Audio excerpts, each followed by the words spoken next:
This is Brian Mayer, host of Hot Sauce Weekly, and you are listening to BCRN, all barbecue and grilling all the time. Let's go! We'll do it live. Okay. Well, do it live! I'll write it and we'll do it live! So to get that perfect barbecue, you use wood. Are you sure it's safe? Whatever. We put the lighter fluid on, strike the match, and oh! Should we call the fire department? That might be a good idea.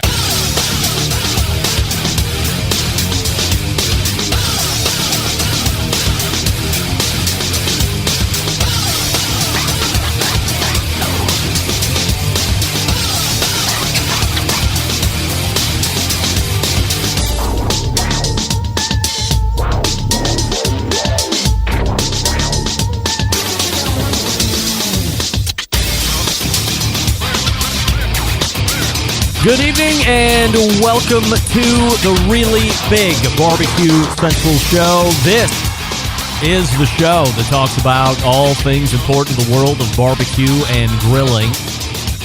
The show originating from the Rock and Roll Hall of Fame city, Bomb City, USA, Cleveland, Ohio, the barbecue capital of the North Coast. I'm your program host, Greg Rempe. Happy to have you aboard here on your Tuesday evening's live fire fun and frivolity show. If tonight is the night where you think you are dropping in to contribute, here's how you do that. You can get in touch with the show by sending an email to Greg at bbqcentralshow.com. Follow us on all the social media channels at BBQ Central Show. And be sure to subscribe to the show podcast feed on your favorite podcast platform. Everything else you want to find out about the show can be found at the main website, thebbqcentralshow.com. And here's what's happening in case you didn't get the newsletter coming up in about 12 minutes from now. It is the first Tuesday of a month, and where we would typically find our boy Malcolm Reed coming in for his monthly segment, he is at deer camp.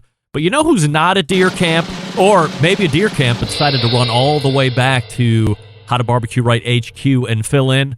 Our pal Mark Williams from Swine Life Barbecue.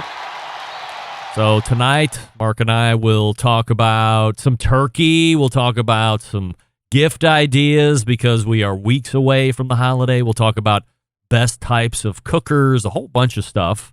Mark very well versed in a number of things from a backyard scene, but then also very accomplished competition cook as well. So we'll see at least what the first half of his competition schedule might look like as 2023 makes an appearance. So Mark Williams first up here in about 12 minutes. Then 35 past the hour, continuing on with our 2023 Barbecue Central Show Guest Hall of Fame interviews.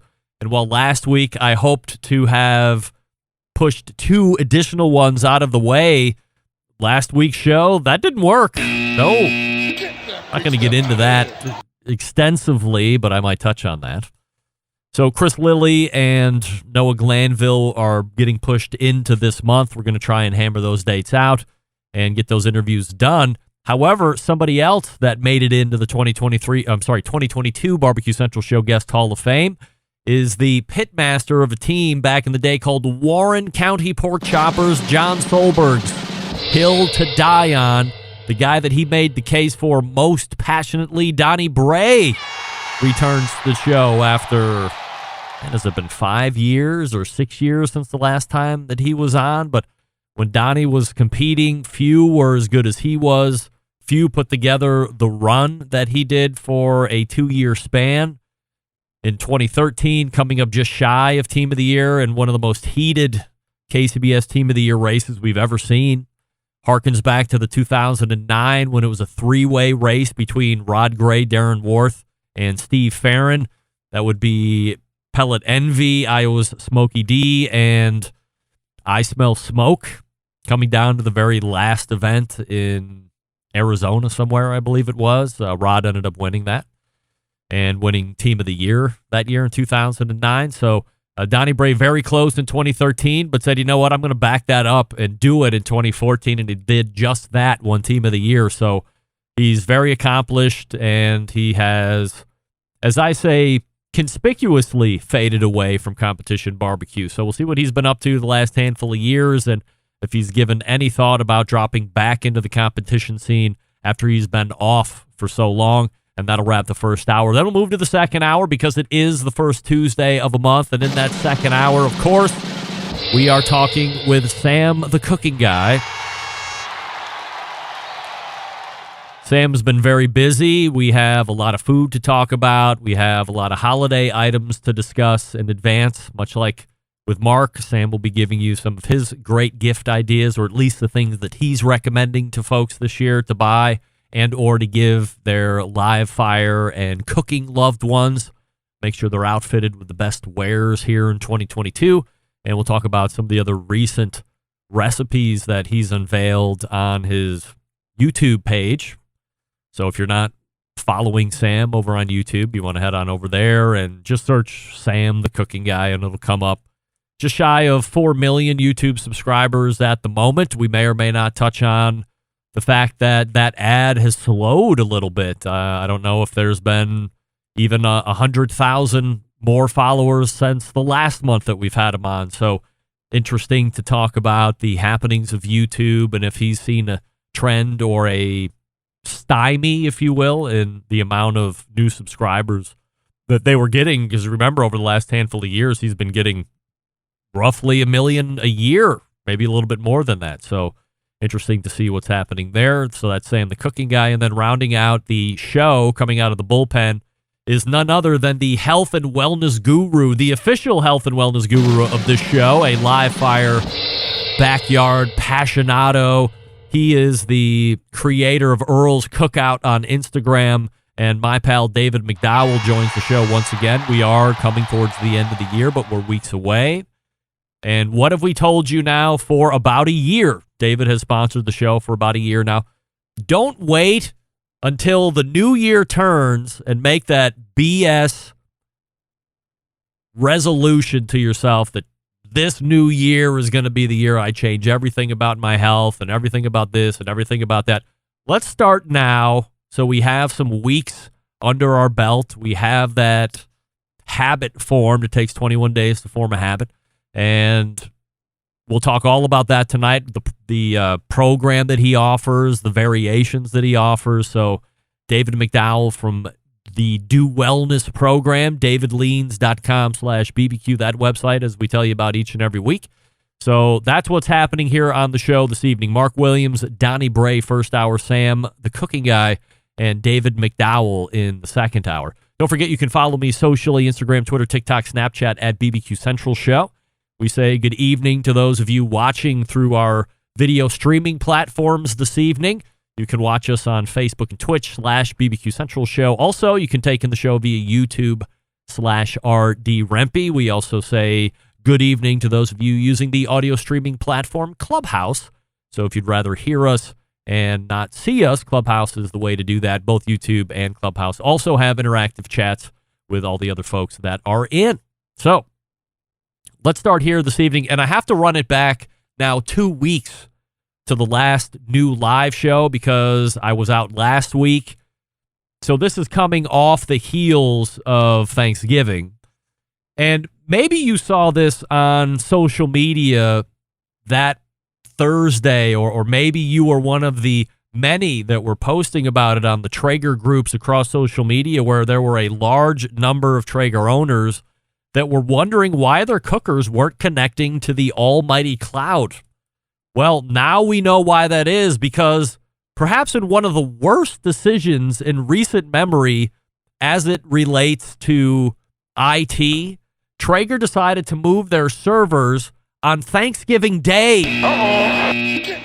This eliminated the ability of thousands upon thousands of Traeger owners to connect to their Wi-Fi platform. Now, again, I'm not a tech guy, but I do understand what days of the year you might want to do this kind of thing. For instance, what about a random day in March? April might want a part of that as well. Anytime in April, a good time to do this. Thanksgiving Day is not. Andrew, you are not the father. Thanksgiving Day is not one of the best times. In fact, I could make an argument it might be one of the worst times to do this, and the Wi-Fi is the backstop for the folks who are worried about screwing up the turkey, especially if this is the only turkey they're going to do all year, having something like Wi-Fi or technology shows them internal temperatures, gives them predictions, all that fun stuff. So generally speaking, from a IT sense, bad move on Traeger's part there.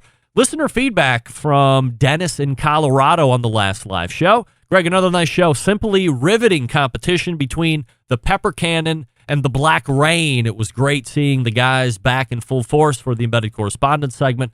I think maybe if the McRib is to make a return, they should call it the Mac Rib. Put it on the club bun, triple decker, and if you want to supersize it, you can get double the meat. That ought to be a heart attack on a plate, no doubt, Dennis. Daryl in Pennsylvania writing, Greg, $200 pepper grinder must be nice. Meanwhile, I will figure out a way to survive with my $10 pepper mill that works just fine. Hope you don't dent your BMW with the Pepper Cannon. Love the show. Regards, Daryl. Daryl, thank you very much. We have Mark Williams in the green room ready to go. And, as luck would have it, I just mentioned him, but we'll tell you a little bit more about the Do Wellness program that David McDowell, David Leans, gives you. The first of all, the website, davidleans.com. Did you know that people who set goals 4 to 6 weeks before the new year ends, before the year ends, are now 3 to 10 times, yes, 10 times more likely to achieve their fitness goals? Be honest, how long has losing a few pounds been on your to-do list or on your resolution list? Now, we listen to this show because we love barbecue, and a lot of us make a habit of giving second, third, and fourth servings because it's delicious. But what effect has that and an activity level that's not what it used to be had on your health over the last handful of years? Look, take it from a stud like me. Having a dad bod isn't cool. There's nothing sexy about wearing your gluttony everywhere you go. Not to mention, being overweight increases the risk of all causes of mortality. Luckily, thanks to my friend and friend of show, backyard barbecue enthusiast, men's health and wellness coach David McDowell, you can eat barbecue all year round and still lose the fat. With David, you got assistance around the clock. He's just a text message, an iMessage, or WhatsApp message, or an email away. He's also available to FaceTime, Zoom, WhatsApp video chat whenever you need to help, even on short notice. Now look, believe it or not, some coaches are charging upwards of $500 a month for a canned diet plan, 1 to 2 check-ins per month. Are you kidding me?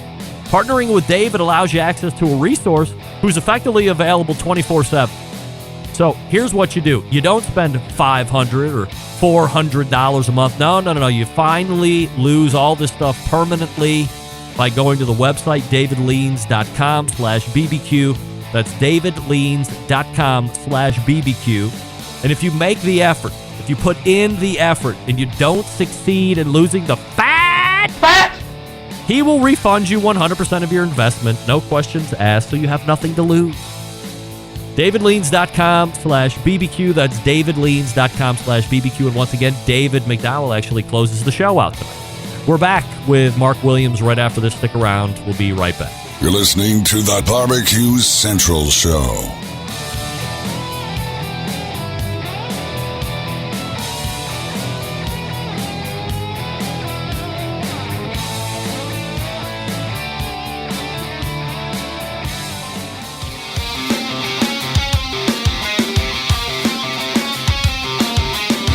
Broadcasting live from the Barbecue Central Show studios in Cleveland, Ohio. You're listening to the Barbecue Central Show. Once again, here's your host, Greg Rempe. Welcome back. This portion of the show being brought to you by cookinpellets.com, your number one source for quality wood pellets for all your pellet-driven cookers. You visit cookinpellets.com for more information or to purchase. And I can say it now as we officially have it locked in. Cookinpellets.com officially in as sponsor of the Barbecue Central Show for 2023. How about it? So 15 years in a row now.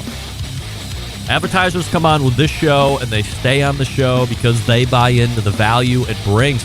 If you have a product or service you want to get with it, I might have a spot open up here or there. Shoot me a note. Let me know you're interested. I'll tell you the exorbitant rates. You will pay them. You'll see success. That's just how it is. All right, joining me now is the person when Malcolm Reed isn't able to join us for his monthly segment. We love to tap and pick his brain about award-winning championship pitmastering. He's also got a very popular YouTube channel. He's also one of the very few I eat milk cows and like it guys out there today. So we race to the hotline and welcome back our friend, Mark Williams. Hey, Mark. How's it going, Greg? How is the I eat milk cows and like it business going? Man, I wish I could share that wealth because y'all are missing out. It is delicious. I think I've been promised milk cow meat, and as we close out 2022, I have 0 milk cows to talk about. I'm going to tell you, I'm going up there the week after Christmas, so I will personally make sure I get some and figure out a way to get them in the mail to you. All right, so we'll be looking forward to that. A little bit of odd Thanksgiving for me that we won't really get into, but what kind of Thanksgiving happens at the Williams household this year? It's pretty low key. We do run a little thin because we have to go to my house or my parents' house and then turn around and go to my wife's parents' house, and they always set them up at the same time. Never fails. You know, they're 1 o'clock on Thursday, both of them. So, how long have you been married? We eat. Why'd you have to ask that? Oh no, more than 5 years. Yes, since 2014. I'll put it that way. Now, are you all living within an hour of each other? All the families and all that stuff? Yes. So why doesn't everybody get together and logisticalize Thanksgiving where, you can say, okay, this year, the Williams family is going to have an early Thanksgiving and your wife's family is going to have the late. You can flip-flop it every other year. That seems to be something that might make a lot of sense instead of putting you guys in a crazy position. I think if we all got together, have you ever seen that movie Christmas Vacation? I'm not talking about all getting together. I'm saying your family does it at noon and then her family does it at 6. So you have gap time and you can go between one and the other. Not putting everybody together. That obviously could lead to a madhouse. But why not just set 2 different times? You're doing it now. Are you just picking or you're still going in between? We try to arrive at one family early and then cut out right after we eat, and then try to act like we're still hungry and go eat at the other family. Wow. So it's this many years into it, you're lying. This many years into it, the families. Yeah, you got to do what you got to do. Yeah, all right. Well, I'm going to be therapist. I'm going to insert myself into your family dynamic. I'm going to pull everybody together and say, hey, let's work out this Thanksgiving thing. You guys this year will do it early. Everybody can enjoy their time, and then you're going to leave. Then you're going to go to the next family. Nobody's lying to anybody. Everybody feels good about everything, and then you can flip-flop it the next year. It's going to be great, and then I can bill you for it. It does work out, though, because then we can get it done, and we can go to deer camp, and we can watch football. So it works out pretty good. Mark, for those that might be doing turkey back-to-back, and there's some of those that will do it, maybe it's the only 2 turkeys they actually remember to cook during the course of the year, so Thanksgiving, obviously, but some people will back it up with a turkey for Christmas. What's your favorite way to make them? I do skinless turkey. So I actually either do a whole turkey or a whole bone-in breast and pull the skin off and treat it just like ribs. Get a barbecue rub on it, and then after it gets, hour and a half in the cook, wrap it with butter and honey and everything else just like you would ribs. And it'll change your mind on turkey because it no longer it's just good. It's good. It gets a bark on it. And if I'm not doing that, I'm doing those the whole boneless turkey breast from Kevin that are off those 90-pound turkeys he has. Yeah, I did a pair of those for Thanksgiving this year, and I always forget. I have to buy those more during the course of the year. They're majestic, number one, as you had mentioned, but man, they cook so good. And you know what I didn't do? I didn't do jack shit this year. I didn't brine. I didn't inject. No. I ripped the skin off of them. I put a nice rub on it, put it in the oven, put my fireboard in there, so I got a nice little predictive thing to tell me when this thing was going to be done, or at least a snapshot of when it was going to be done. And it was so juicy. I took it out of 155. It carried up to just shy of 165. The kids were raving about it. It was juicy. There were some friends over, and they're like, well, our turkey never looks like this. It's wet in the middle. And I'm like, yeah, this is what it looks like when you do it right. But those are some of the best. That's how it's supposed to be. They're some of the best turkey breast, boneless turkey breasts to boot. I mean, if you haven't tried those, you're missing out, right? And see, I love them because we'll take them and get done. And we'll usually cook 2, if not 4. And we'll always have leftovers because they're huge. And we'll get them in the fridge, get them chilled. And then we have a little, like a commercial meat slicer that's not really commercial. We use it at hunting camp a lot. But we'll just shave it paper thin, just like deli turkey. And it's delicious for days on end. What are you hoping to get this holiday season? We're almost there. What are you asking for?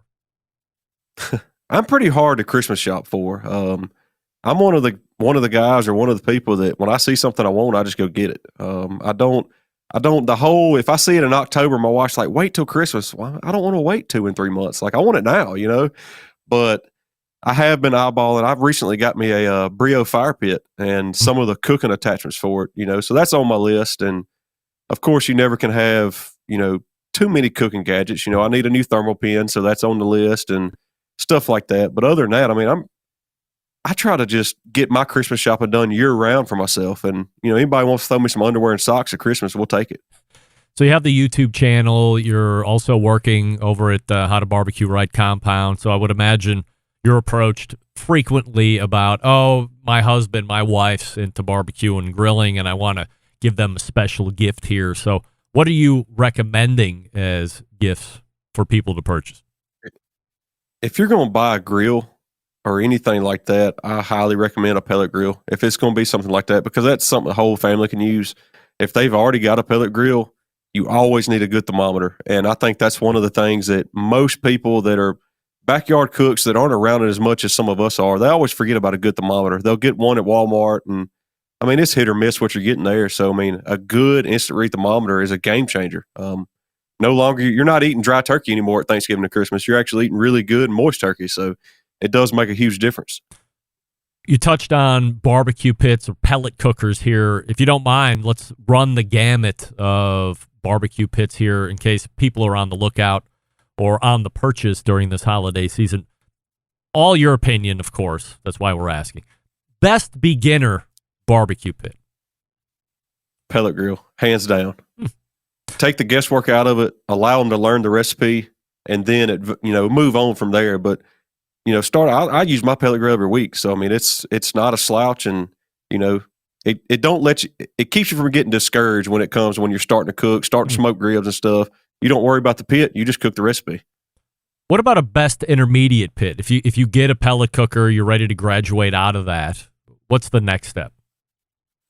I would lean towards some type of drum style smoker, or maybe even a Weber kettle. Something you start learning fire management, but it's still pretty easy to maintain.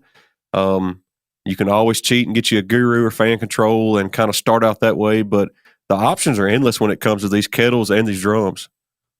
What about the best expert pit? If money's no object and Mark Williams is going to go out and buy something totally loaded out, what do you get? I'm getting an Outlaw offset stick burner, no doubt. You learn the fire management, then once you realize, I would say, in my opinion, fire management on a lot of these smaller pits is harder than what it is on some of these bigger offset pits.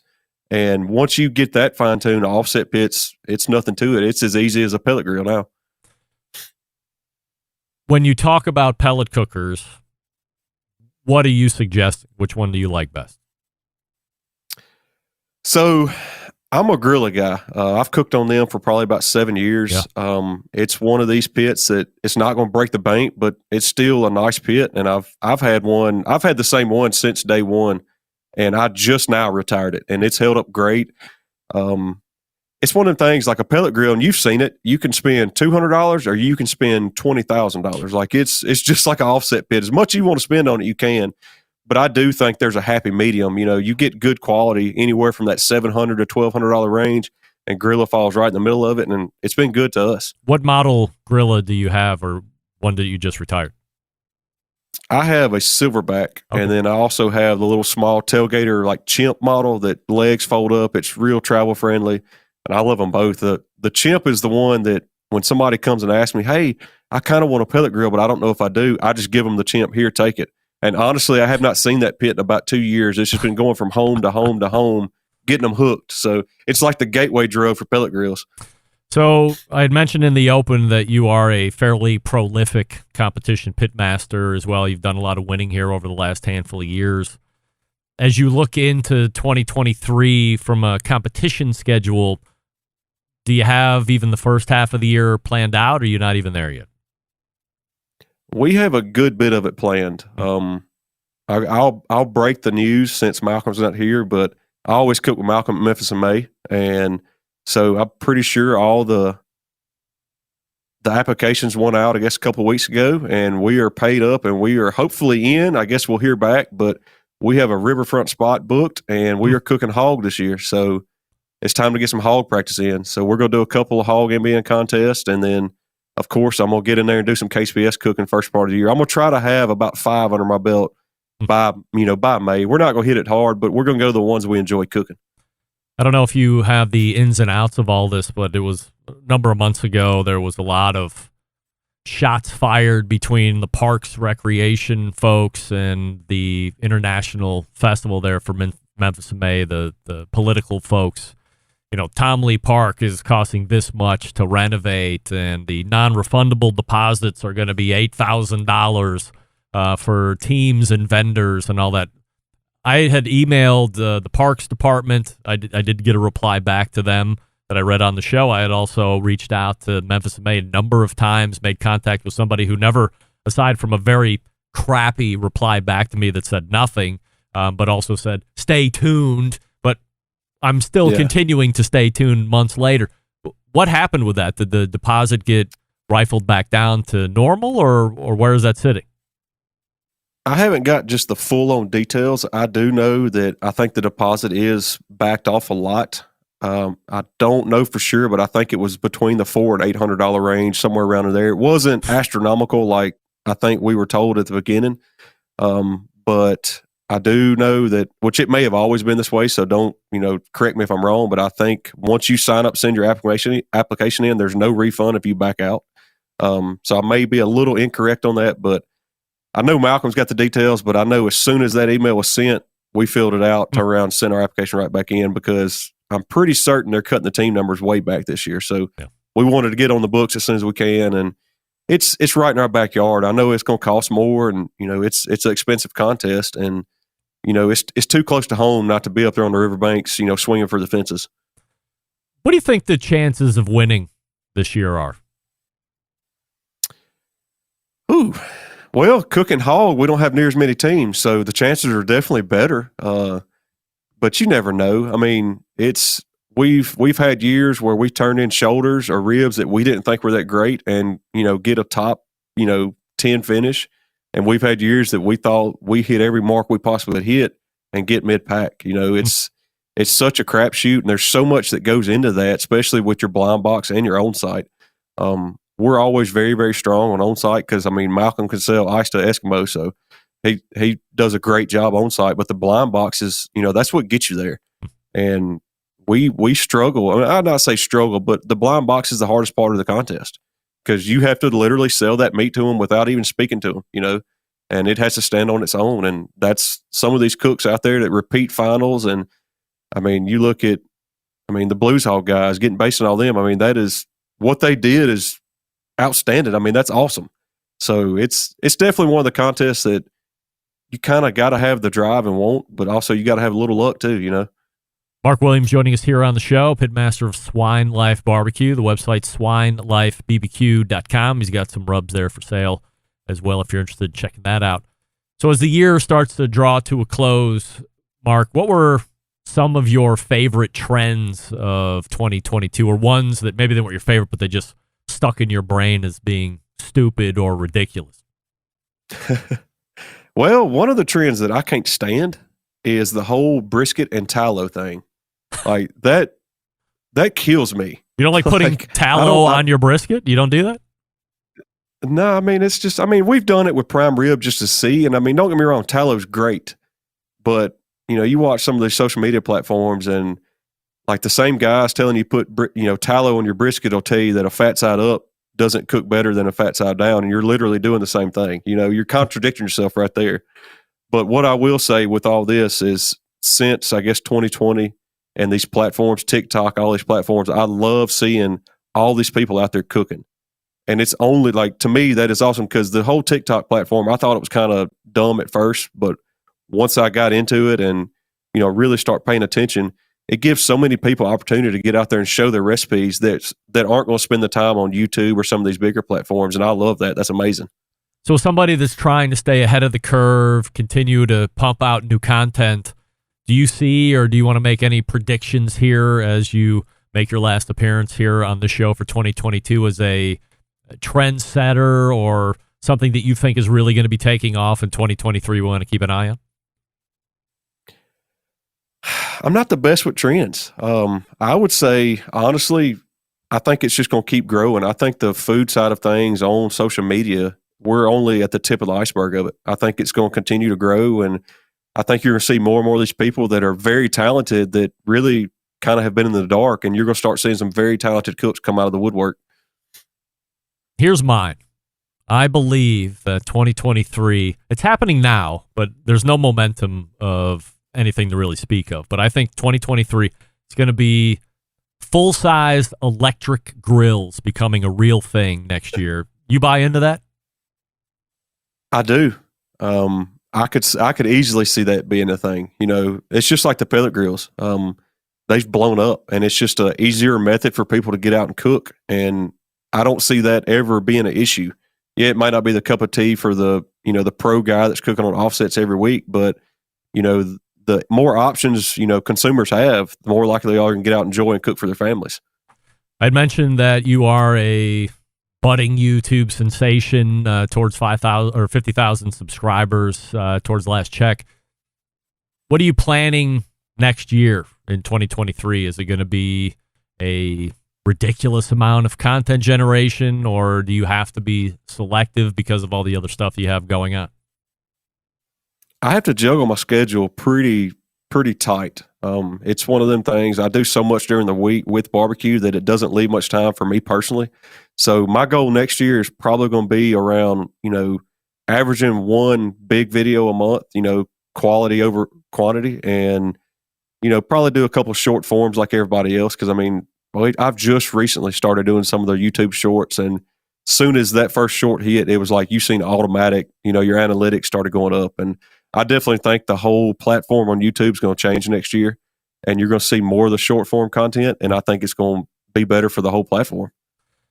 Mark Williams is the pitmaster of Swine Life Barbecue. The website, once again, is swinelifebbq.com. Make sure you go over to the YouTube and subscribe to him if you don't already. Mark, really appreciate you joining here this evening. Have a great holiday, and we will see you again in the next year. You too, Greg, man. Merry Christmas. All right, there he is, Mark Williams right there. Again, his website, swinelifebbq.com. So if you're looking to try some new rubs, great rubs, Malcolm, big fan of those as well, uses them on his videos. So, if Malcolm's using them, they got to be good. And, of course, Mark's using them not only in the backyard but in competitions. So Mark having another great segment right there. We're all big fans of Mark Williams when he stops by. What do we love about ceramic cookers? Before we jump in with Donny Bray, we love that they're fuel efficient. We love that you can achieve low and slow temperatures for traditional barbecue meat. We love that you can get rip-roaring hot for high-temperature grilling of steaks and other thin cuts. But what's missing in the everyday ceramic cooker lineup? The real ability to do true two-zone cooking. Two-zone cooking, very important to both professional and backyards alike. It's the best way to manage a fire, best way to cook with confidence. However, getting a two-zone fire in a round ceramic cooker, not very realistic. Why? Because it's round. Enter Primo Grill and the game-changing oval design. The shape gives you the ability to execute the two-zone setup that you desire. It also gives you the ability to take all of those other ceramic grill benefits as well and enjoy them. Really, when you break it down, there's more than 60 different ways to configure the Primo cooker, so you're only limited by your culinary imagination. We all know the new lift hinges here, the revamped dampers on the top and bottom are here, the Primo Grill rotisserie that everybody's loving right now. Also, if you love high-heat pizza cooking, the Primo Grill pizza accessory is ready for you to get, all available at your dealer, which is where these ceramic grills are retailed at, only through dealers. So find your nearest Primo dealer, check them out in person, see all the different size ovals that they have, and then pick the one that's best for you. Here's the bottom line. best ceramics in the biz. Yes, patented technology, true two-zone cooking capabilities, multiple sizes, and yes, if you just have to have a round one, they have those as well. But really, consider the oval for Pete's sake. Oval is the way to go. PrimoGrill.com for dealers near you, or check them out on Facebook and Instagram. I'm ready for a Primo. You're ready for a Primo. Ask for one this holiday season. It's going to be great. PrimoGrill.com. That's PrimoGrill.com. We're back with Donny Bray from Warren County Pork Choppers right after this. Stick around. We'll be right back. You're listening to the Barbecue Central Show.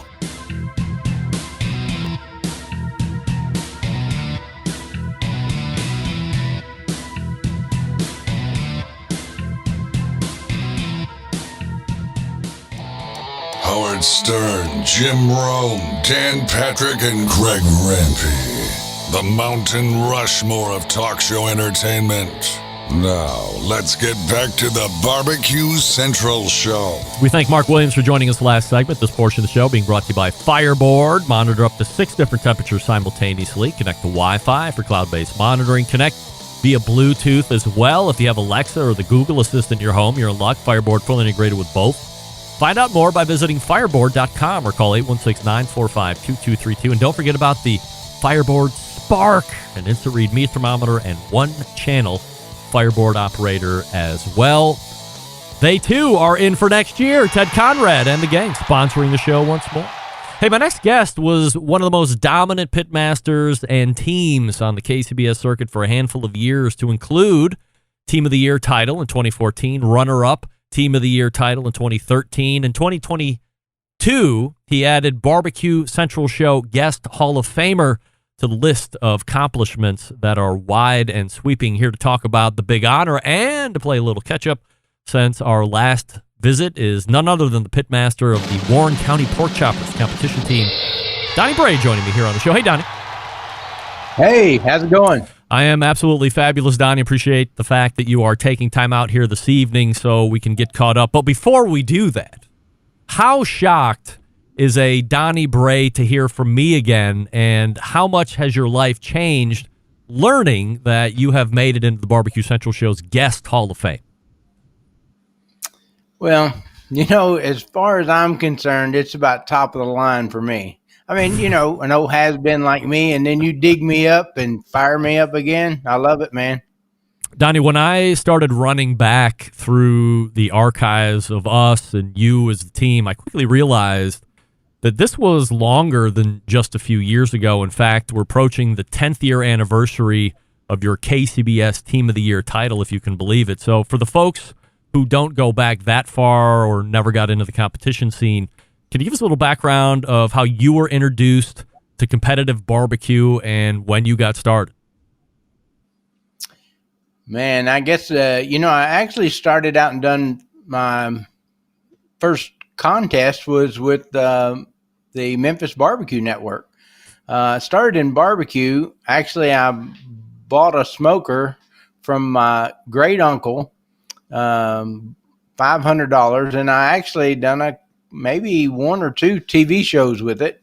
But an old homemade offset stick cooker that my cousin Steve built, and I bought it on time. And I don't know, it may have took me 10 years to pay for it, the $500. I hope I got it paid for before my great uncle passed away. It was one of those. But anyway, just love of passion. And then I thought I might try competition barbecue, and I don't even remember what year that was, but the Memphis Barbecue Network, or what it was maybe called back then, was a little wilder than maybe my family was ready for. So the wife just said, no, we're not gonna, I don't think we need to do this, this is just not quite us. So, and they have a good time. Don't let me cut them, but, Then I talked her into doing another contest in the early 2000s that were, and it was at KCBS. And man, we fell in love with it. Our first competition was in 1989, and trying to remember years now. But, then that was just it's an off and on thing, but we got introduced to the KCBS, and Steve Creech was a guy, he came over and I was cooking, and they actually thought I was NBN because I had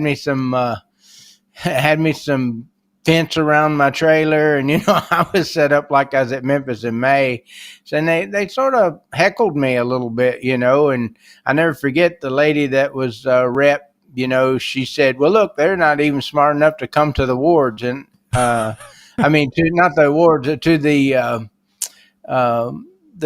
cooks meeting. And I was sitting right behind her, so I tapped her on the shoulder and I said, "I'm here. You can quit beating on me." But we had a good experience, and we didn't do too good. Steve come over and I said, "Let me show you my meat," and I had a cooker loaded up with chicken breast. If that tells you anything, he goes, "Oh, that looks nice. You don't know anything." Yeah.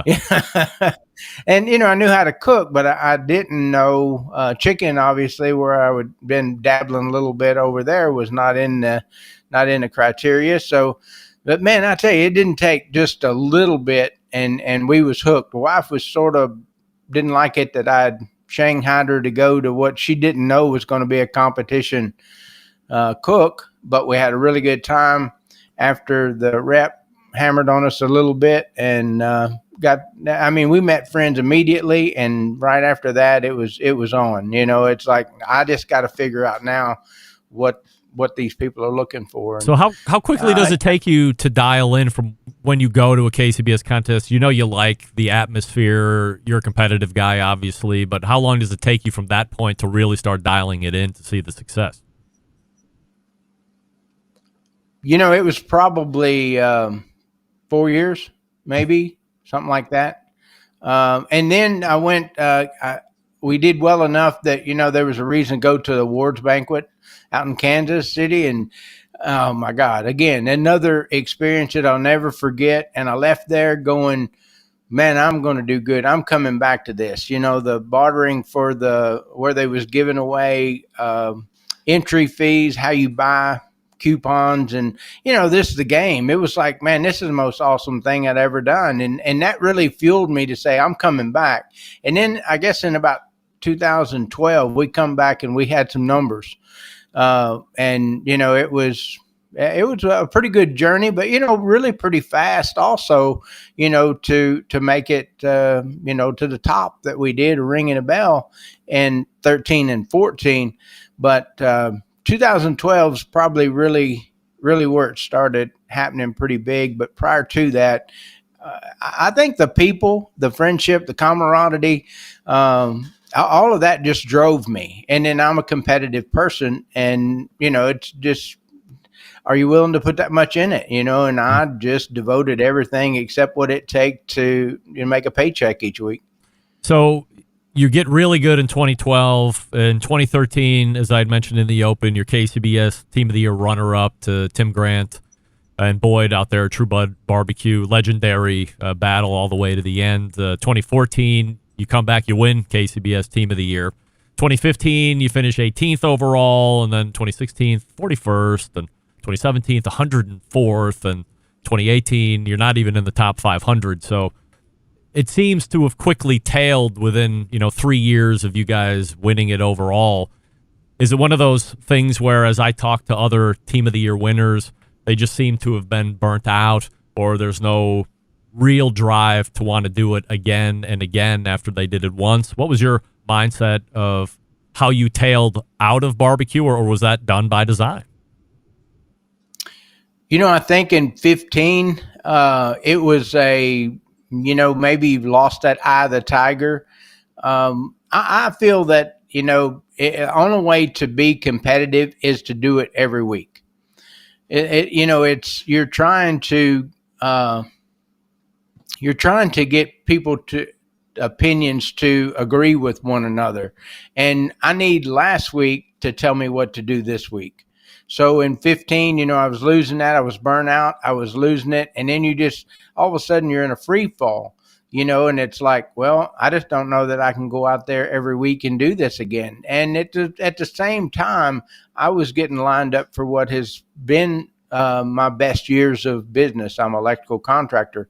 So it was like I had time to do that in 13, 14, and up through till that. 15 was like I lost the eye of the tiger. After that, it was, I needed to work.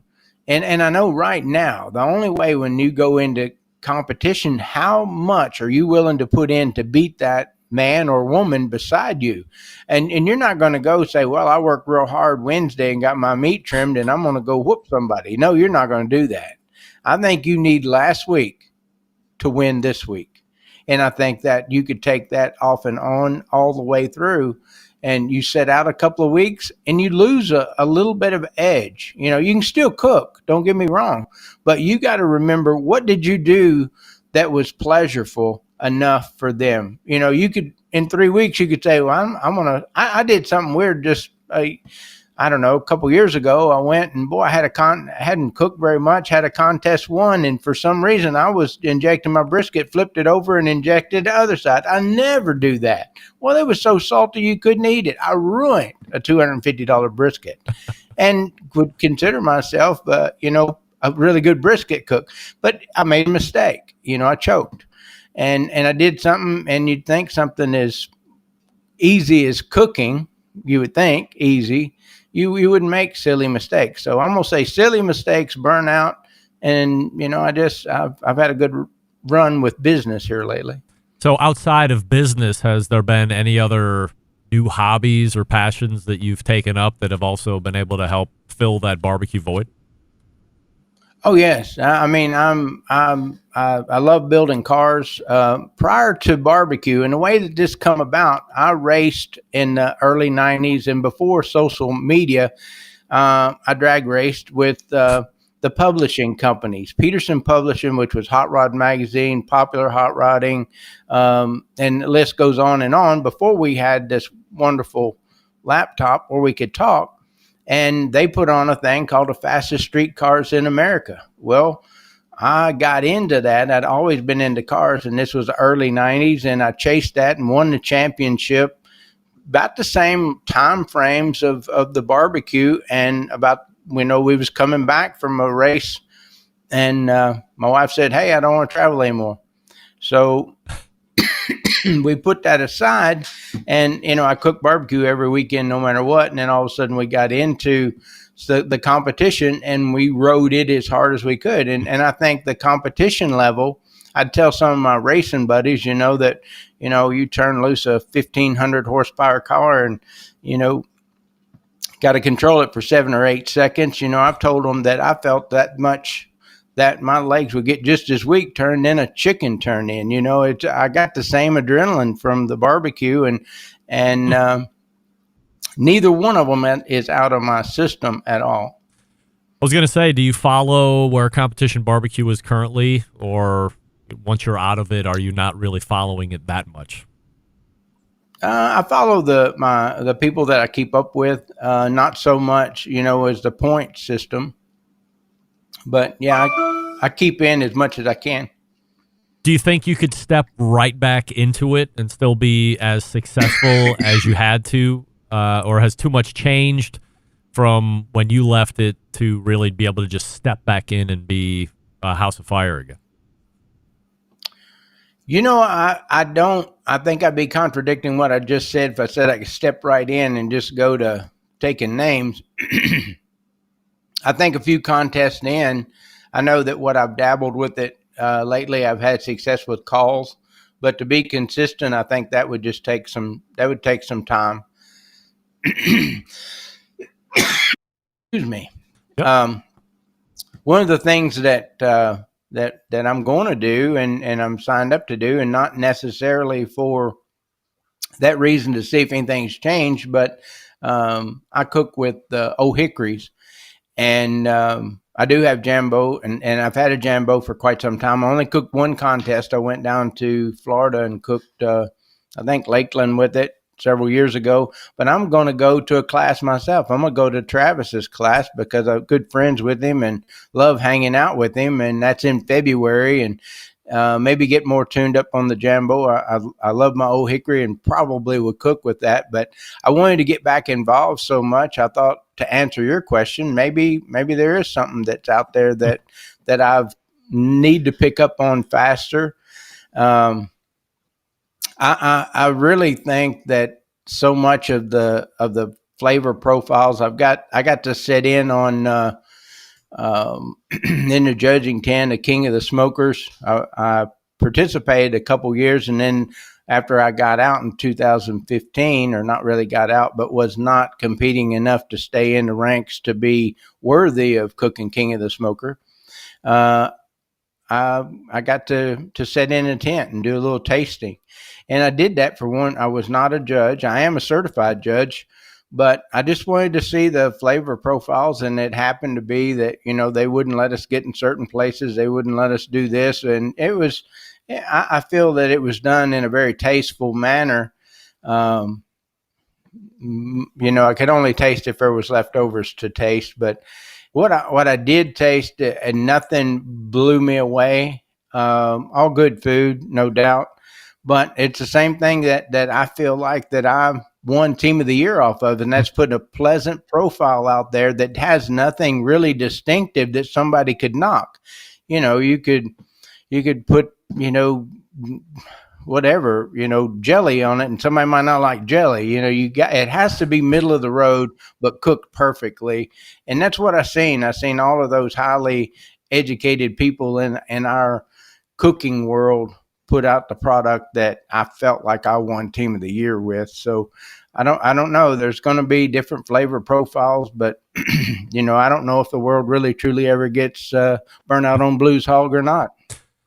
Donnie, I had mentioned a little earlier that 2013 was a prolific competition year and hotly contested all the way down to the end.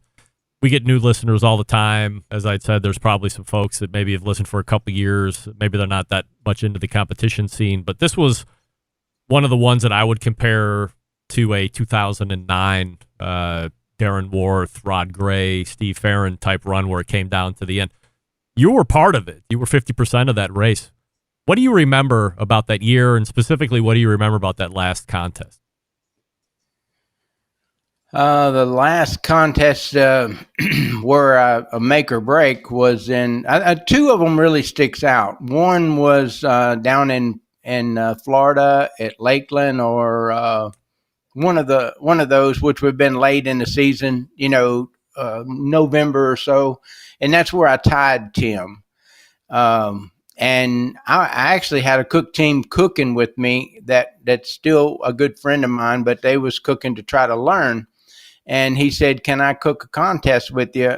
And he'd been to my classes and all kinds of things. And I told him, sure. So I said, if you think I was lying about anything I said in my classes, it'll come out right here. And by the grace of God, we did tie him. I won the contest, and I think Tim come in second. And it was just unreal. And that's where I thought that we would be splitting it, because one of the higher ups in our barbecue world, and I won't mention any names, said, "Yeah, that's what we do. We split it. We have two winners."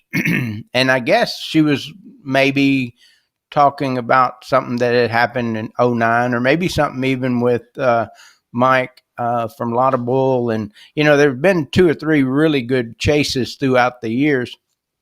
But we did find out that there is such thing as a second, and that was me.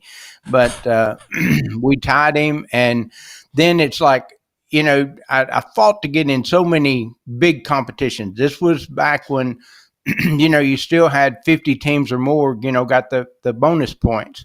And before they tried to lower the bar and set that at 30, I think it was at 50 back then. So I tried every contest I could. Now, remember, we're in November, so we don't have but that November and December, and I need 1 point. And you've already got 10 grands, which means the only way that you can get a point is to get a higher grand to knock one of those off. Yeah. So I'll never forget, I made it over to North Carolina over there. It snowed. It was just terrible weather. and it's a big contest, maybe 100 teams. And I fought to get in. I begged them. I told them I don't need power. I don't need water.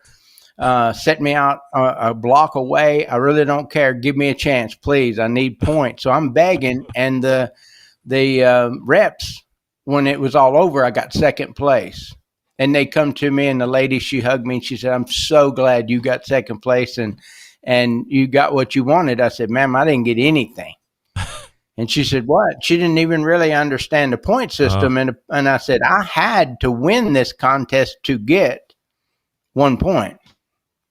And so anyway, it just kept on down to the very last, and that was in Georgia. And Tim was there cooking it also. And, you know, when you're tied up like that, you're going to cook everywhere, because I'm fighting for big contests. He has to fight for big contests too. So the last 2 months, we was with one another every weekend.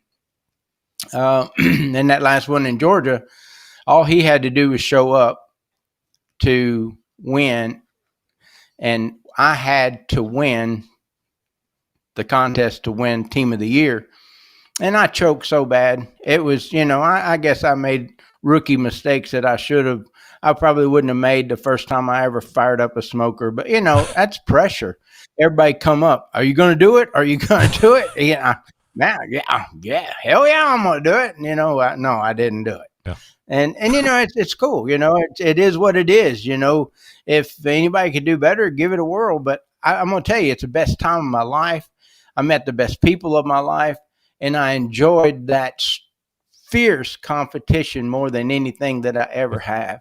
And I still take it that it's a highlight of my life. I lost, but I also, you know, the sun don't shine up every dog's hind end, you know, and I had so many good times that year where me and Tim was cooking and I would win. And, you know, it was sort of against, you know, Kentucky really isn't the barbecue capital of the world like the West is. So, you know, we got all of these people that are good friends now, but they're from Kansas. You know, you got Tim and you mentioned Darren, who I love to death. But, you know, they was part of that team. They was on Sterling's team. West Coast offense. The elite. They was the elite team, and they would show up, and it's like knock Donny out, you know. So, and Donny knocked them out several times. And I have so many of those memories to where I walked away and you feel, you know, it's like, man, I just took on the West, you know, and I'm the low Kentucky hillbilly and I just did good.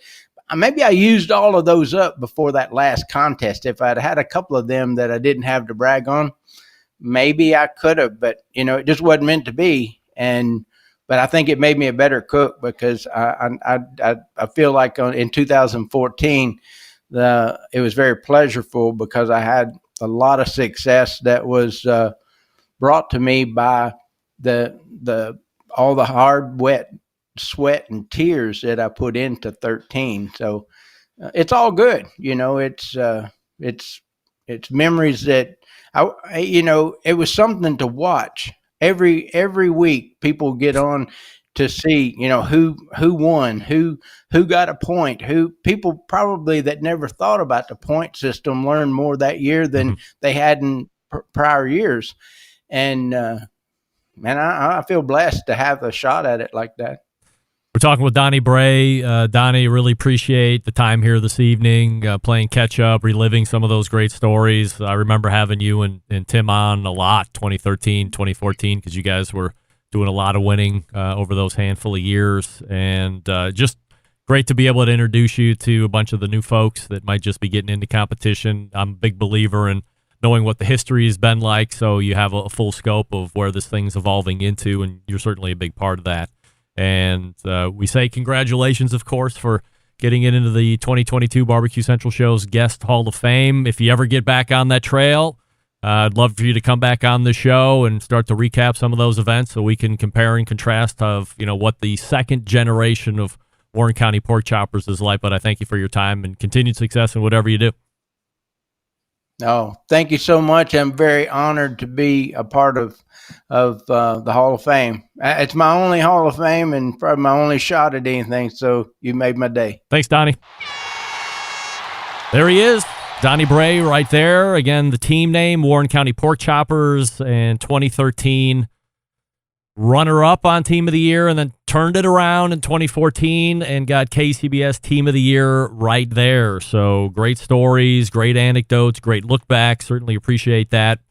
And really, one of the best when he was doing it, few were as good as Donny Bray was.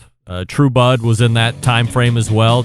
Tim Grant was an incredible cook. His team was very dominant. So this was, when I talk about the golden years of competition barbecue, these are some of those years. Donny Bray years, Tim Grant, Darren has always been in the conversation. Rod Gray was in that conversation for a number of years. Sterling Ball and Big Papa Smokers was in it. Even being trapped out there in California, he was top 3, top 4 one year, KCBS Team of the Year, all in that time frame. So great to catch up with Donny on that end. And we continue to wish him congratulations on getting into the Guest Hall of Fame. All right, a little over here, but we'll do a little catch-up and wrap this first hour. Stick around. We'll be right back.